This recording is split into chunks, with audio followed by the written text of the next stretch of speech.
Știați că în ultimul deceniu s-a înregistrat o scădere șocantă cu 30% a obiceiurilor de lectură la nivel mondial. Este o statistică uimitoare, nu-i așa? Dar nu disperați încă. Există un loc care devine un far de speranță pentru cei care încă apreciază arta cuvântului scris. Și acel loc este nimeni altul decât Clubul de Lectură și Dezbatere. Acest club nu este doar o adunare a iubitorilor de carte. Este mult mai mult decât atât. Este o arenă în care cunoștințele nu sunt doar consumate, ci și împărtășite și dezbătute. Acolo te vei găsi cufundat într-o varietate de subiecte. Cele care fac parte din examenul național de evaluare, programa și chiar mai departe, toate în limba română. Abilitățile pe care le dobândești aici nu sunt doar cele pe care le-ai dobândi într-un cadru școlar tradițional. Aici vei învăța să-ți găsești vocea, să vorbești cu încredere, să stai în fața unei mulțimi și să-ți ordonezi gândurile.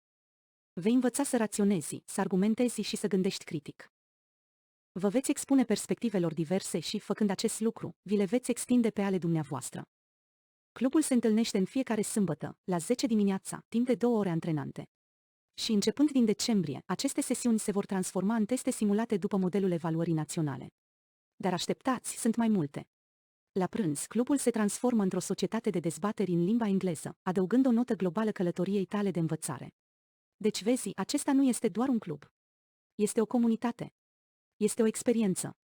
Este un loc care promovează creșterea, provocările, perspectivele și nutrește dragostea pentru învățare. Iată cum poți fi parte a acestei comunități erudite. Trimite un mesaj sau un e-mail la visoiu.valentina@gmail.com sau sunați la 0734158756 pentru a vă rezerva locul. Clubul de lectură și dezbatere vă așteaptă.